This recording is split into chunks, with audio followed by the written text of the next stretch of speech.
Saudi अरब में एक ऐसा शहर बनने जा रहा है जो देखने में जैसे किसी साइंस फिक्शन फिल्म का हिस्सा लगता हो। इस शहर में 90 लाख लोगों को बसाया जाएगा।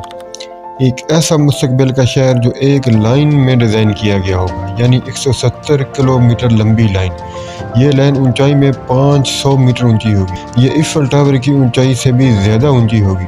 चौड़ाई में सिर्फ 200 मीटर, जिसके दोनों तरफ बहुत मोटे मोटे शीशे लगे हुए होंगे। इसको बनाने की टोटल कास्ट $1 ट्रिलियन तक पड़ सकती है।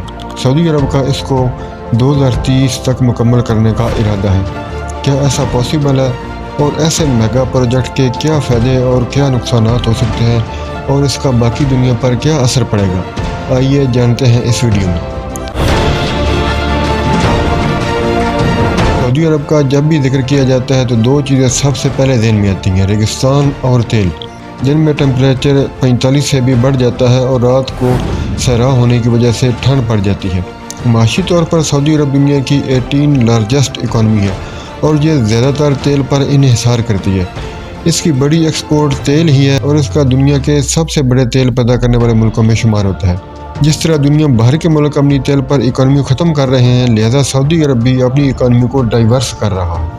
जिस तरह यूएई को टूरिज़्म हब और आलमी ट्रेड का मरकज़ बना दिया गया है, सऊदी अरब भी अपने तेल के एसेट्स को बचा कर रखना चाहते हैं और तेल की एक्सपोर्ट कम से कम सतह पर लाकर दुबई तरह का टूरिज़्म हब और ट्रेड का मरकज़ बना रहे हैं। न्यूम एक शहर जो एक बहुत बड़े प्रोजेक्ट के तौर पर सामने आ रहा है। इसके लिए 26,500 स्क्वायर किलोमीटर का रकबा मुख्तस किया गया है। ये सऊदी अरब के नॉर्थ वेस्ट में बनाया जाएगा। न्यूम न्यू प्लस एम से बना है। न्यू का मतलब है न्यू यानी नया। एम से मोहम्मद बिन सलमान का एम भी हो सकता है, या फिर मुस्तकबिल से यानी फ्यूचर से। यानी ये एक ऐसा शहर बसाना चाह रहे हैं जो इन्हें एक नया मुस्तकबिल दिखाए। इस शहर को दुनिया का सबसे बड़ा टूरिज्म हब और आलमी ट्रेड सेंटर के तौर पर मुतारफ कराया जाएगा। सबसे खास बात इस शहर की 170 किलोमीटर लंबी लाइन का ये पूरा शहर 500 मीटर ऊंची शीशे की दीवारों के बीच वाक़ होगा। इस शहर को एक ही लाइन में डिज़ाइन करने का सबसे बड़ा मकसद ये है कि नेचुरल लैंडस्केप को कम से कम नुकसान पहुंचाया जाए। इस आर्किटेक्चर प्रिंसिपल की मिसाल आज भी रियल दुनिया में मौजूद है, जैसे अंटार्कटिका में रिसर्च स्टेशन। ऐसे स्टेशन जहाँ हज़ारों लोग रह सकते हैं और काम भी कर सकते हैं, जो बाहर के क्लाइमेट से अलग रहते हों ताकि नेचुरल एनवायरनमेंट को कम से कम नुकसान पहुंचे। दी लाइन प्रोजेक्ट भी यही करने की कोशिश करेगा। इसके बनाने वालों के मुताबिक यहाँ 9 मिलियन लोग रहेंगे, यानी 90 लाख लोग, यानी न्यूयॉर्क की आबादी के बराबर। मगर एरिया के एतबार से ये न्यूयॉर्क से 20 गुना छोटा होगा। जो लोग मोटरवे पर सफ़र करते हैं उनके समझने के लिए ये लाहौर शहर से कोट मोहम्मद तक मोटरवे पर एक लाइन में लंबाई तक बनता है। इस शहर में मल्टीपल लेयर प्लान की गई है ताकि लोग 3 डायमेंशन में मूव कर सकें, यानी ऊपर, नीचे और साइड में। और इसको नाम दिया गया है जीरो ग्रेविटी अर्बनिज्म। इस शहर को 100% रीन्यूएबल एनर्जी से एम्पावर किया जाएगा। सोलर, विंड और हाइड्रोजन पैनल इस्तेमाल किए जाएंगे। इसके अंदर कोई प्राइवेट ट्रांसपोर्टेशन नहीं होगी। लोगों के चलने की जगह होगी, पार्क्स होंगे और ग्रीन स्पेसेस होंगे। लाइन को एंड टू एंड कनेक्ट करने के लिए हाई स्पीड ट्रांसपोर्टेशन का इस्तेमाल किया जाएगा। हर चीज़ 5 मिनट के वॉकिंग डिस्टेंस पर दस्तयाब होगी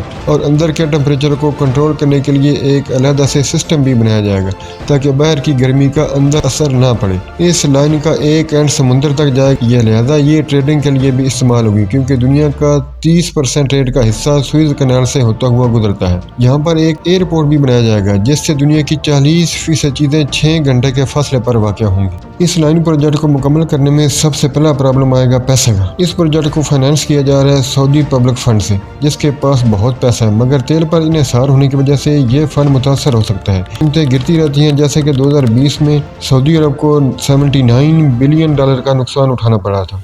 2030 तक इसको मुकम्मल करने के लिए $500 बिलियन मुख्तस किए गए हैं, मगर कुछ फैक्ट्री के मुताबिक फ़नी वजूहात की बिना पर ये 2050 तक भी मुकम्मल नहीं हो सकेगा, तो कास्ट और ज़्यादा बढ़ जाएगी। और सऊदी पब्लिक फ़ंड की वर्थ $620 बिलियन बताई जाती है, जो कि वक्त के साथ कम पड़ सकती है। इसलिए डिले होने की सूरत में इस प्रोजेक्ट की कास्ट $1 ट्रिलियन पड़ सकती है।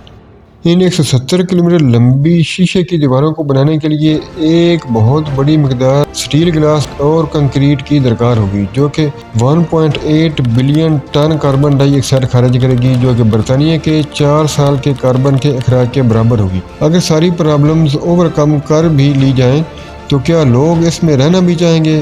ایک ایسے شہر میں رہنا جس میں آپ باہر کی دنیا سے ٹوٹلی کٹ آف ہو، کیا ممکن ہے؟ باہر کھلی ہوا انجوائے کرنے کے لیے آپ کہاں جائیں گے؟